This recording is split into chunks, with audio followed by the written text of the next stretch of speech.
நான் அந்த வீடியோ பார்க்கும்போது எனக்கு ஃபர்ஸ்ட் தோணுது என்னன்னா, தமிழ் சினிமால ஒரு ஒரு குரல், ஒரு பாசிட்டிவா தளபதிக்கு பேசுனது எனக்கு தெரிஞ்சு ஏகே சார் தான் நினைக்கிறேன். இது ஆமா, மோர் தென் ஆமா. ஃப்ரெண்ட்ஷிப், சினிமா அதெல்லாம் தாண்டி, இட்ஸ் ரியாலிட்டி அவ்வளோதான். நம்ம என்ன ம். பேசினாலும், அந்த போன குடும்பங்கள் ரிட்டர்ன் வராது. அது ரொம்ப சோகமான வராது. ஒரு விஷயம் தான். தளபதி ம். ஃபேன்ஸ் தளபதிக்கு சப்போர்ட் பண்ணுவாங்க.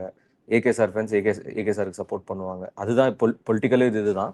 பட் நம்ம ம். காமனான ஒரு ஜெனரல் ஆடியன்ஸா பார்க்கும்போது, இந்த இடத்துல வேற எந்த கட்சியில இது நடந்திருந்தாலும், என்டையர் ப்ளேம் எப்படி எடுத்த உடனே நம்ம தலைவருக்கு சொல்ல முடியாதுல்ல. ஆமா, ஸோ அந்த ஆமா. அவ்வளோ பெரிய கிரவுட்ல குழந்தைங்கள கூட்டு போனது, பட் ஒரு ம். கவர்மெண்ட் செய்ய முடியாத விஷயத்த டிவிக்கே பண்ணியிருக்கு.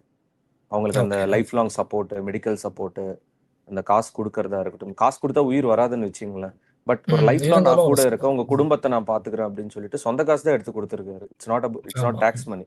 ஸோ அந்த ம். வகையில இப்ப ஏகே சார் கொஞ்சம் ஓப்பன் அப் ஆயிருக்காரு அப்படின்னா, அவரோட மெயின் பெர்ஸ்பெக்டிவ் இந்த கிரவுட் கேதரிங் வந்தா தான் மாசு. இந்த எஃப்டிஎஃப் செலிப்ரேஷன்ல இதெல்லாம் சேர் உடைக்கிறது தியேட்டர்ல. இந்த மாரி நெறைய ம். விஷயங்கள் பேசியிருக்காரு அவரு காமனா. ஸோ அத நம்ம அப்படியே எடுத்துக்கலாமே தவிர, ஏகே சார் டிவிகேல இருக்காரு. அப்படின்ற மாரி சில பேர் பேசுறாங்க. அது ஒரு இம்மெச்சூர்டான ஒரு டாக்குன்னு தான் நான் சொல்லுவேன்.